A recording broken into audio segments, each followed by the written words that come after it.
Hey, welcome into the After Party, the weekly coaches show following Friday night tailgate party, where we talk all things Southeast Texas high school football. This week, I'm joined with West Brook's own Chuck Langston. Thank you so much for coming in. Yeah, I appreciate it. Appreciate the invite and glad to be here. Yeah. So I know last week you all took a bye week, and obviously during those times you're hoping to regroup, maybe heal some of those bumps and bruises that you've kind of collected along the way.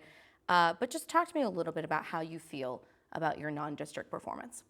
Non-district, I thought we played well. I thought we were in every game. I thought we were very competitive each and every week.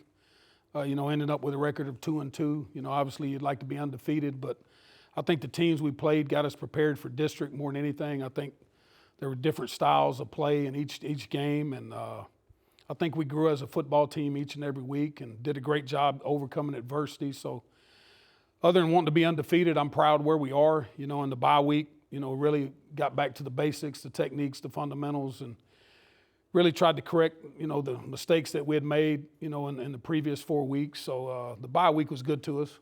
Well, I was going to say, you didn't make your non-district schedule very easy. I mean, taking on Silsbee and Lumberton, two teams who I know won their district outright last season.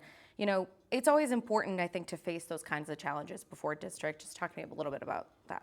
Yeah, definitely. It was great to play local teams, obviously teams that are established and that had great seasons the year before and got great history and tradition. And I think it helps our local fans. So I was glad. We've been on the road since I've been here. Usually we're, going down I-10 or going down Highway 90 to get to Houston. So it was good to be home. And I think our fans enjoyed it. And I think it really did get us prepared for, what we're going to see Friday night against Lufkin. So. Yeah. I know one of the things that you were preaching ahead of this season was accountability, nothing below the standard. You said it, 2-2 heading into district. Do you feel you guys are heading in the right direction? I don't think there's any question. I love the culture of the team. I love our attitude. I love the leadership of our football team. I think guys are holding each other accountable. Player-led teams are so much better than coach-led teams. So we have guys stepping up that want to lead. We got a belief in each other. I think our chemistry is really good going into district play. So we're excited about it and can't wait to get started this Friday night. Yeah, player-led team with 29 seniors. Talk to me a little bit about some of those guys kind of stepping up. Well, they're my first group. I came in, this is my 4th football season at West Brook. So I've had these guys, my son's one of the seniors, so I've had these guys all 4 years. And we're wanting to leave a legacy, and hopefully we can, have a winning season and get this thing back on the right track. And these guys can experience the playoffs, you know what I mean? And it's a process, but, that's our goal. Our goal is to have a winning season and somehow get into the playoffs. So, it all starts Friday, and I think the guys are excited about it. I think they believe in one another, and we can't wait to get there. So it's going to be a lot of fun. I think our district is very competitive, a lot of great coaches.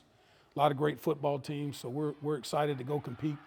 Yeah, so we're going into week 6. I know when we spoke, I think at week 1, you said that your motto this season is being all in, and I think when you're going into district play, you certainly have to be all in.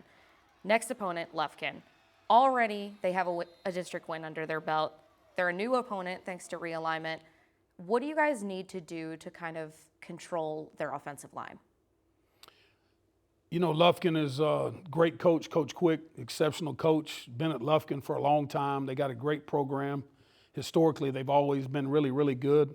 The thing that you notice on film is they're extremely well coached and they're a physical football team. So we got to match their physicality. I think their O-line is, like I say, they're really good technicians, but I think the thing that you notice the most is just how physical they are, how they come off the ball, how they sustain blocks and finish blocks. So I think that's what stands out when you do watch them. We've had a week off to watch them. We've watched them a whole lot. So we got to match their physicality this week, and we got to get off blocks and make plays up front. Generally speaking, when I've looked at their kind of scoring breakdown, they score kind of early on, and then they don't really let go of that lead. Talk to me a little bit about some of the things that your defense is kind of working on, maybe in the bye week to kind of best prepare for that. Well, we got to eliminate the explosive plays. I mean, they run the ball extremely well, so you got to overload the box, and then that really puts your corners and your secondary on an island. We got to play a lot of man coverage, so they got explosive guys at every position. They're running backs. They got a great team speed. Their quarterback, he throws the ball well. He can run it well, so He's kind of a dual threat type guy. So our defense is, we're going to have to be able to play man, and then, you know, in the down and distance, you know, be able to play some zone as well. But we got to stop the run. We got to be physical against the run, and we really got to eliminate all the explosive plays that their receivers make. I just know them by number 2 and number 8. They're explosive. They make a lot of plays, and we got to limit those explosive plays.